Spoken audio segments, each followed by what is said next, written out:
এই মুহূর্তের সর্বশেষ আপডেট নিউজ নিয়ে আপনাদের সামনে হাজির হলাম। এখন শুনবেন সংবাদ শিরোনাম। মির্জা আব্বাসের ঘুম হারাম করতে হেরে গিয়েও সংসদে যাচ্ছেন নাসিরুদ্দিন পাটোয়ারি। ছাড়ছেন না মির্জা আব্বাসের পিছু। চাঁদাবাজ সন্ত্রাসীদের সকল পরিকল্পনা ব্যর্থ করে দেবে জামায়াতের উচ্চকক্ষের সংসদ সদস্যরা। নির্বাচন পরবর্তী বিএনপি ছাত্রদলের সহিংসতার প্রতিবাদে এনসিপির বিক্ষোভ মিছিল। আরও জানাবো, নির্বাচনে সুস্পষ্টভাবে ফলাফল কারচুপি হয়েছে বলে অভিযোগ করেছেন জাতীয় নাগরিক পার্টির এনসিপির আবাহক নাহিদ ইসলাম। আপনারা দেখছেন লাইভ নিউজ বাংলা। এতক্ষণ দেখছিলেন সংবাদ শিরোনাম, এখন দেখুন বিস্তারিত। ভোটে হেরে গেলে সংসদে যাওয়া যায়, শুনতে অবাক লাগে তাই না? কিন্তু এটাই এখন বাংলাদেশের রাজনীতিতে বাস্তবতা। নাসিরুদ্দিন হেরে গেছেন মির্জা আব্বাসের কাছে ঢাকা ৮ আসনে, তবু সংসদের দরজা তার জন্যে খোলা। গর্ব নিয়ে তিনি সংসদে যাচ্ছেন, এটা কোনো গুজব না, একদম সত্য। মির্জা আব্বাস তো জিতেছেন, সেটা সবাই জানে, কিন্তু নাসিরুদ্দিনও এমপি, এই হিসাবটা কিভাবে মেলে? মাত্র ৩.৫-৪ হাজার ভোটের ব্যবধানে আব্বাস জিতেছেন, অথচ নাসিরুদ্দিনও সংসদে যাচ্ছেন। বাংলাদেশের রাজনীতিতে সত্যি নতুন এক অধ্যায় শুরু হলো। আজকের গল্পটা এই অদ্ভুত টান টান নাটকীয়তার। ঢাকা ৮ মানে মতিঝিল, শাহজাহানপুর, পল্টনের মতো এলাকা, বিএনপির ঘাঁটি বলা চলে। মির্জা আব্বাস এখানকার বড় নাম। তার টাকা, পেশি আর বছরের পর বছর ধরে গড়া ভোট ব্যাংক সব মিলিয়ে তাকে হারানো সহজ কাজ না। নাসিরুদ্দিন, তার ছিল শুধু জুলাই বিপ্লবের চেতনা, তারুণ্য আর বদলানোর স্বপ্ন। বিশ্লেষকরা ধরে নিয়েছিলেন আব্বাস অন্তত ২০-৩০ হাজার ভোটে জিতবেন। বাস্তবে তেমন কিছুই হয়নি। ৩.৫-৪ হাজার ভোটের ব্যবধান, এই ফল দেখে সবাই চমকে গেছে। হ্যাঁ, নাসিরুদ্দিন হেরেছেন, কিন্তু এই হারও একদিক থেকে জয়, একদম মোরাল ভিক্টরি। এখানেই শেষ না গল্প, বরং এখান থেকেই শুরু নতুন চমক। যখন আব্বাস বিজয় মিছিলের প্রস্তুতি নিচ্ছেন, তখনই খবর নাসিরুদ্দিনও সংসদে যাচ্ছেন। অনেকে ভাবছে অলৌকিক কিছু ঘটেছে, আসলে সবকিছুই ঘটেছে জুলাই সনদের বদৌলতে। গতকালের নির্বাচনে শুধু এমপি না, মানুষ ভোট দিয়েছে এক গণভোটেও। সেই ভোটেই বদলে গেছে দেশের রাজনৈতিক কাঠামো। জুলাই সনদ বলছে এখন থেকে সংসদ হবে ২ কক্ষের, একদিকে ৩০০ আসনের লোয়ার হাউস, অন্যদিকে ১০০ আসনের আপার হাউস। মির্জা আব্বাস জিতেছেন লোয়ার হাউসে, এখানে বেশি ভোট পেলেই জয়। এটাকেই বলে ফার্স্ট পাস্ট দ্য পোস্ট। এখানে টাকার, পেশির আর স্থানীয় প্রভাবের রাজত্ব। মির্জা আব্বাস ঠিক সেইভাবেই তার সিট ধরে রেখেছেন। কিন্তু আপার হাউসে খেলাটা আলাদা।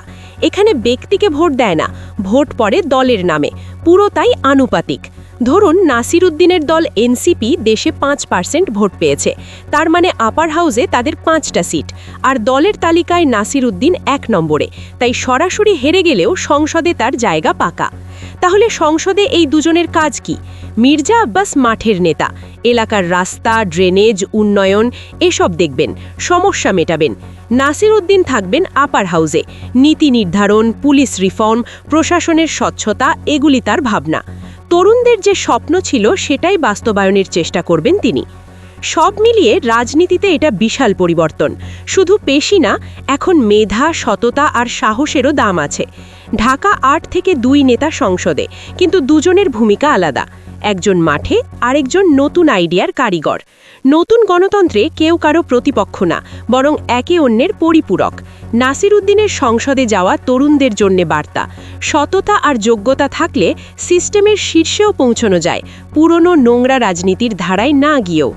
যদি সিস্টেম ঠিকঠাক চলে, তাহলে যোগ্য মানুষ নিজের জায়গা ঠিকই খুঁজে নেয়। অনেকে বলছে সংসদে নাসিরুদ্দিন পাটোয়ারি হবেন নতুন ভাবনার চালক, সরকারের ভুল ত্রুটি পরিষ্কার করে ধরিয়ে দেবেন, আবার ভালো কাজ হলে সেটারও প্রশংসা করতে ছাড়বেন না। সামনে ৫ বছর সংসদে জমবে তর্ক, যুক্তি আর নতুন বাতাস, গঠনমূলক ঝড়ই বলা যায়। এদিকে কেউ কেউ সরাসরি বলছে, আমি গণতন্ত্র ধ্বংস করতে আসিনি। অভিযোগ নয়, প্রকাশ্যে এসেই অনেকে হুমকি দিচ্ছে, কেউ মারতেও আসে। এলাকায় তুমি কেন আসছো, এই প্রশ্নও ছুড়ে দেয় কেউ কেউ, আর তারপর তারাই আবার হামলা চালায়। নাসির এমন একজন যাকে টাকার লোভ দেখিয়ে বা ভয় দেখিয়ে থামানো যাবে না। 3-4 হাজার ভোটে হারানোর চেষ্টা করা হয়েছিল, তবু শেষ পর্যন্ত জুলাই সনদ তাকে সম্মানের সাথে সংসদে পাঠিয়েছে। এটা শুধু মির্জা আব্বাসের হার নয়, আবার নাসিরের একার জয়ও না। আসলে এই জয় বাংলাদেশের রাজনীতির কাঠামোর বদলের। তবুও প্রশ্ন থেকে যায়, উচ্চকক্ষে বসে নাসির কি পারবে তরুণদের সেই বিশাল প্রত্যাশা পূরণ করতে? পুরনো ধাঁচের রাজনীতির ভিড়ে তার এই যুক্তিবান রাজনীতি টিকবে, নাকি সিস্টেমের চাপে তিনিও স্রোতে ভেসে সাধারণ এমটি হয়ে যাবেন? এসবের উত্তর সময় দেবে, কিন্তু একটা কথা নিশ্চিত, আগামী সংসদ অধিবেশনগুলো আর আগের মতো পানসে হবে না।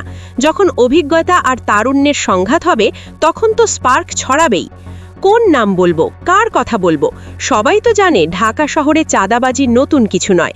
দর্শক, আপনাদের কি মনে হয়, আমাদের দেশে উচ্চকক্ষ বা আপার হাউসের ধারণা আদেও সফল হবে? নাসিরউদ্দিন পাটোয়ারি কি পারবেন সংসদে তরুণদের কণ্ঠস্বর হয়ে উঠতে, নাকি শেষ পর্যন্ত অভিজ্ঞ নেতারাই সবকিছু নিয়ন্ত্রণে রাখবেন? রাজনীতিতে সংখ্যার খেলাটা সবসময় সোজাসাপটা নয়।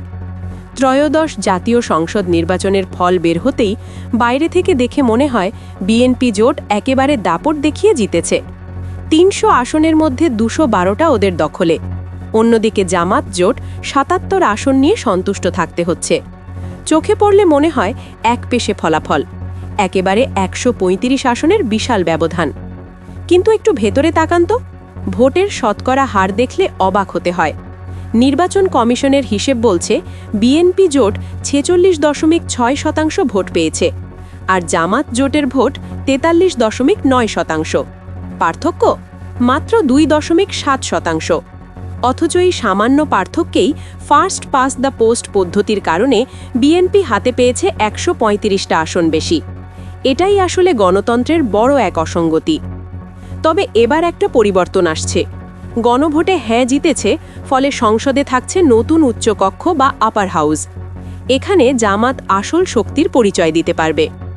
আজকের আলোচনায় আমরা এই ভোটের অঙ্কটা খুলে বলবো। দেখব কিভাবে 77 আসন নিয়ে জামাত জোট বিএনপির সমকক্ষ হতে চলেছে। প্রথমে বোঝা দরকার কেন নিম্নকক্ষে এমন ফারাক। আমাদের দেশে যে প্রার্থী 1 ভোট বেশি পায় সে এমপি হয়, বাকি ভোটগুলো কোথাও গিয়ে পড়ে না, একেবারে মূল্যহীন। তাই 43.9% ভোট পেয়েও জামাত জোট মাত্র 77 আসন পেয়েছে, মানে প্রায় 44% মানুষের কণ্ঠস্বর সংসদে বেশ খানিকটা ছোট হয়ে গেছে। কিন্তু এবার গণভোটের সিদ্ধান্তে উচ্চকক্ষ গঠিত হচ্ছে সমানুপাতিক প্রতিনিধিত্ব, মানে পিআর পদ্ধতিতে। সবার আগে সর্বশেষ আপডেট নিউজ দেখতে সাবস্ক্রাইব করে আমাদের চ্যানেলের সাথেই থাকুন। আমাদের নিউজ ভালো লাগলে লাইক, কমেন্টস ও শেয়ার করুন। ধন্যবাদ সকলকে।